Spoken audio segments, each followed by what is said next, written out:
Buenas tardes con todos los que estamos en esta conferencia. El día de hoy vamos a hablar sobre un tema muy importante que es la esquizofrenia. El día de hoy nos acompaña el doctor Marcelo Tenemasa, psicólogo clínico, magíster en drogodependencia y especialista en docencia universitaria. Buenas tardes, señorita Aguilar. Chicos y chicas, buenas tardes. Un gusto compartir con ustedes estos minutos. Bueno, para comenzar, vamos a dar una breve definición acerca de lo que sería la esquizofrenia, ¿no? Y la esquizofrenia es una enfermedad mental grave que afecta funciones cerebrales tales como el pensamiento, la percepción, las emociones, pero sobre todo la conducta. Para comenzar, como primer punto y como primera pregunta tendríamos cuáles son los síntomas y cuáles son las causas que se generan en una persona con esquizofrenia. Como bien ha mencionado usted, señorita Aguilar, la esquizofrenia efectivamente es un trastorno mental, es un trastorno psicótico, es decir, pertenece al grupo de la psicosis, es un tipo de psicosis. Es una de las más conocidas, las más frecuentes que podemos encontrar en la población en general que sufre este tipo de patologías.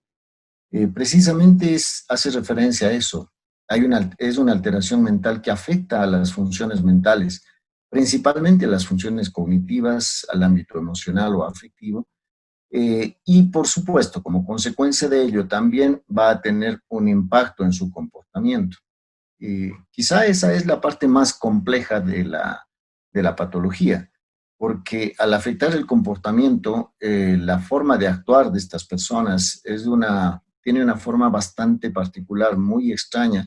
Es muy difícil de manejar para algunas personas, sobre todo cuando presenta alucinaciones y delirios, y más aún cuando hablamos de delirios paranoides. En ese caso es mucho más complejo porque el comportamiento del paciente suele estar siempre a la defensiva.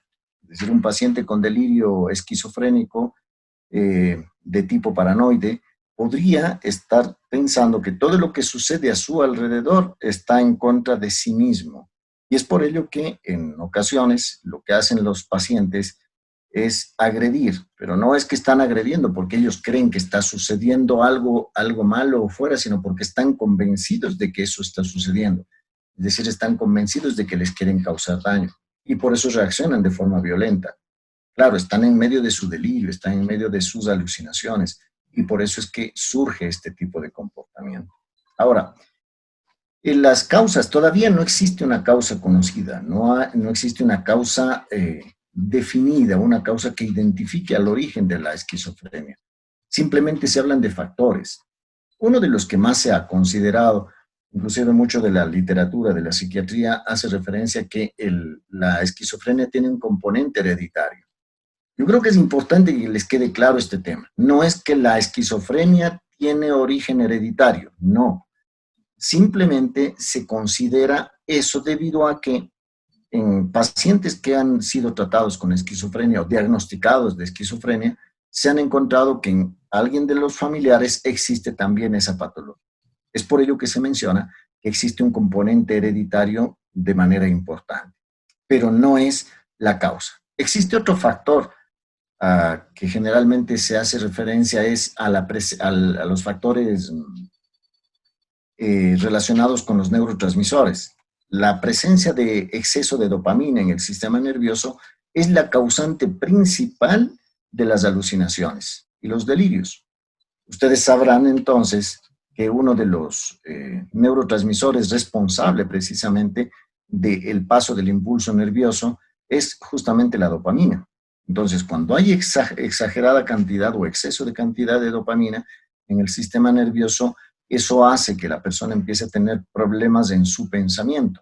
Por eso es que aparecen una serie de ideas que son un tanto absurdas, aparecen ideas muy exageradas, aceleradas. Si es que el paciente está en una fase de excitación, las ideas delirantes, las ideas que surgen en el paciente son extraordinariamente rápidas y por eso es que su discurso también es absurdo. Hay otro que es también mencionado y está relacionado con el consumo de marihuana a temprana edad, especialmente a partir de la pubertad. Se ha encontrado muchos casos de personas que han sufrido de esquizofrenia y se ve que en su adolescencia, en la pubertad sobre todo, ha consumido grandes cantidades de marihuana. Para acotar un poco más a los síntomas que usted dice, no sé si sea relevante también la forma en la que se aíslan las personas con esquizofrenia. La mayoría de personas prefieren estar en su zona de confort, como podríamos llamarle así, que es, por ejemplo, en su cuarto. Entonces, la mayoría de veces no salen de su cuarto por lo mismo que causa la esquizofrenia. Bueno, y esto es interesante lo que acaba de mencionar, porque la esquizofrenia, según los estudios refieren, que antes de los 10 años es imposible que se presente. Posteriormente, entre los 15 y 25 años, en los varones y en las mujeres, entre los 25 y 35 años generalmente se presenta. Es por eso que la incidencia de la esquizofrenia es más elevada en el sexo masculino que en el femenino. ¿Cómo se inicia la esquizofrenia? Precisamente con este tipo de comportamiento extravagante. Cuando aparece en la niñez. Bueno, aquí hay un dato interesante. Cuando hablamos de esquizofrenia, cuando hacemos un diagnóstico de esquizofrenia en un adulto, al hacer su historia clínica vemos que en la historia de su enfermedad, desde su niñez ha tenido un comportamiento muy extraño. Generalmente como tender a aislarse de los demás, a adoptar esa postura de cierta rigidez, de esconderse, es decir, comparte muy poco.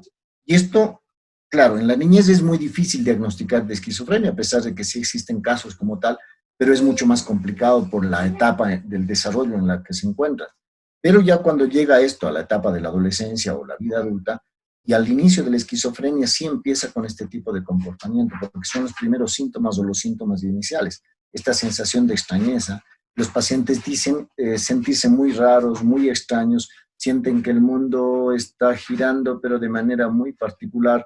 Algunos dicen que está más lento, otros un poco más rápido, depende de las características de esa persona. Y es por eso que al sentir esta vivencia, que es un poco rara, un poco extraña, tienden a aislarse. Pero cuando todavía tienen la conciencia de que están empezando a tener una patología o un problema de orden mental. Doctor, muy buenas tardes. Para mí es un gusto y un placer que hoy nos acompañe en esta investigación. ¿Cuáles serían los fármacos comúnmente que se utilizan en la esquizofrenia? Se habla de los antipsicóticos. Recuerden que los antipsicóticos están relacionados con los que van a bloquear la producción de dopamina. Van de alguna manera a neutralizar la dopamina para evitar, sobre todo, el tema de las alucinaciones. Uno de los medicamentos o antipsicóticos más utilizados es el haloperidol o Aldol, como deberán ustedes conocerlo. Hay muchos otros como la clorpromacina, la flumexatina. Bueno, hay una serie de nombres que yo no soy experto en el tema, los conozco sí. Hay uno que también suelen utilizar mucho los médicos como la risperidona. Por ejemplo, todos estos fármacos lo que van a hacer es a inhibir estos delirios, estas alucinaciones, porque estos son los síntomas más complicados de la esquizofrenia. Pero generalmente se habla de este tipo de fármacos que suelen utilizarse, principalmente el haloperidol o Aldol, la clorpromacina, la risperidona, entre otros fármacos que están relacionados precisamente con bloqueadores de los neurotransmisores relacionados con la dopamina. Acá tengo también una pregunta, doctor. ¿Cuál sería el mecanismo de acción que tienen estos fármacos sobre los síntomas de la esquizofrenia? Bien, lo que hace, si es que estamos hablando de todos estos fármacos antipsicóticos que generalmente van a tener una influencia directamente en la dopamina, ¿qué es lo que hace la dopamina? La dopamina es la responsable del paso del impulso nervioso. Cuando tenemos un paciente con esquizofrenia, lo que existe es una hiperexcitabilidad de los de los botones presinápticos para producir o para incrementar la cantidad de dopamina en la hendidura sináptica. Y eso hace que los receptores, es decir, de los receptores de la neurona postsináptica, capten mayor cantidad de dopamina y eso hace que el sistema nervioso sufra una especie de exageración en sus funciones. y por eso es que su pensamiento se acelera, las ideas aparecen muchas, las alucinaciones, delirios, y todo este proceso de alteración en sus funciones mentales de alguna manera se responsabiliza a la dopamina. ¿Qué es lo que hacen estos fármacos? Van a bloquear la producción de dopamina, van a impedir que los botones postsinápticos capten mayores cantidades de dopamina y así el paciente disminuye su actividad. Por eso generalmente en los pacientes que consumen este tipo de fármacos se produce sueño, se relajan mucho, su actividad psicomotora también disminuye, pero eso es necesario, se incrementa el sueño. Que por cierto, ese es uno de los efectos importantes en el uso, o más bien dicho, en el tratamiento. Un paciente con esquizofrenia generalmente se altera su sueño. Son personas que casi no duermen o duermen muy poco, y eso hace que el problema se haga más grave. No sé si ustedes conocen cuál es el efecto, por ejemplo, del grupo de los fármacos inhibidores de la recaptura de serotonina. Se llaman los ISRS. Bien, eso es lo que hace precisamente. En el tratamiento de la depresión también se produce un mecanismo similar. No es que le están dando estimulantes al paciente, sino lo que están haciendo es inhibiendo la recaptura de la serotonina para que exista mayor cantidad, de dopamina. Bueno, en el caso de la esquizofrenia sí, inhiben la mayor producción de dopamina y eso evita que los pacientes empiecen a tener este tipo de alucinaciones. Pero el mecanismo es más o menos similar. Doctor, de acuerdo a los medicamentos que usted nos mencionaba que se usaban en esquizofrenia, que son los antipsicóticos, me gustaría hacerle una pregunta sobre cuáles son las reacciones adversas que producen estos medicamentos. A ver, vamos a ver, ¿qué pasa si es que un paciente tiene mayor cantidad de dopamina en el sistema nervioso? ¿Qué es lo que hace? El paciente se activa. Si le damos bloqueadores de la dopamina, que generalmente es el efecto de los antipsicóticos, ¿qué va a pasar en el paciente? Va a empezar a tener sueño, decaimiento, dificultad en la actividad psicomotora, disminución en la libido o en el deseo sexual, y este es uno de los síntomas por los que los pacientes, al descubrir su efecto, empiezan a dejar o a evitar tomar este fármaco, porque eso va a empezar a provocar problemas en las relaciones de pareja y va a producir una serie de conflictos familiares. Entonces, hay muchas cosas que tras los fármacos, el uso de fármacos, va a provocar ese tipo de alteraciones. En cuanto a lo que es el nivel fisiológico, ¿cómo interviene la esquizofrenia? Si disminuimos la cantidad de dopamina en el sistema nervioso, ¿qué hace la dopamina? La dopamina le mantiene a usted atento, ¿sí? Funciona mejor la memoria, usted se vuelve mucho más activa, como que le da ganas de hacer cosas, está ligado con la motivación. Por eso deben haber escuchado ustedes comúnmente decir que la dopamina es la droga de la felicidad.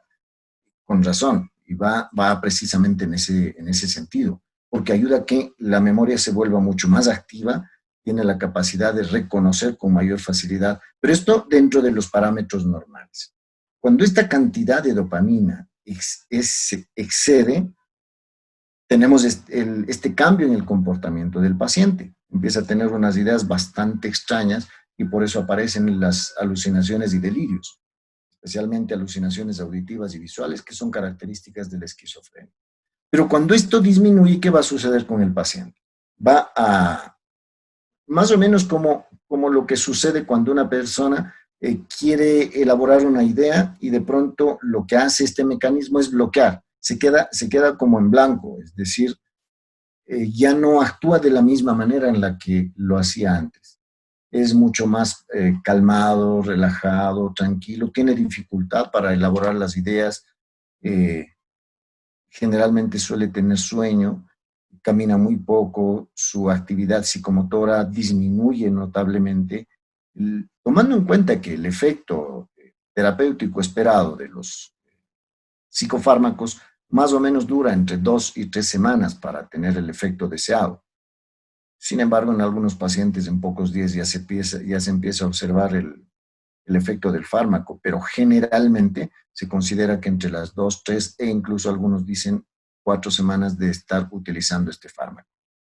Entonces, mientras se produce este proceso de adaptación, vamos a tener todos estos síntomas adversos mucho más notorios, cuando ya el paciente ha logrado estabilizarse con las alucinaciones y delirios, y sobre todo su sistema nervioso se ha adaptado a este tipo de fármacos. Entonces el paciente va a empezar a actuar de mejor manera, va a disminuir sus alucinaciones, sus delirios, va a ceder su brote psicótico y el paciente puede empezar a funcionar normalmente, bueno, no normalmente, porque la esquizofrenia es incurable según los expertos en el tema.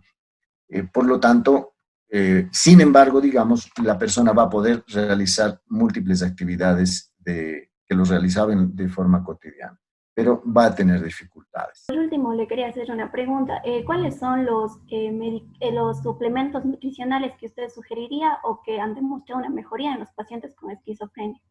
Entiendo que los que debería evitar, por ejemplo, son aquellos que van a producir como los derivados del alcohol, porque recuerden que los antipsicóticos mezclados con alcohol son los peores, porque el alcohol es depresor, los antipsicóticos son bloqueadores, entonces ya pueden imaginar lo que podría pasar.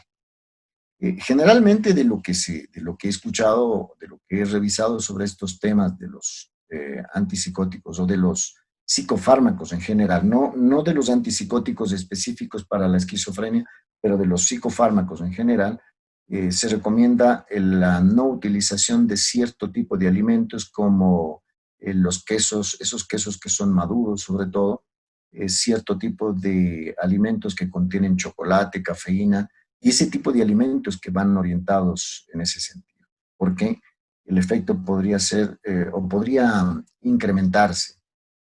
El efecto depresor podría incrementarse y eso va a provocar, inclusive podría producir una depresión del sistema nervioso con todas las consecuencias que ello implica. Gracias, doctor Marcelo, por expresarnos un poco acerca de su conocimiento, acerca de estos antipsicóticos que ayudan un poco a regular la dopamina que se genera en las personas con esquizofrenia. Le agradecemos mucho por esta entrevista y un gusto haber conversado con usted. A las órdenes, señoritas y joven, un gusto, y siempre que ustedes lo necesiten, aquí me tienen, a sus órdenes.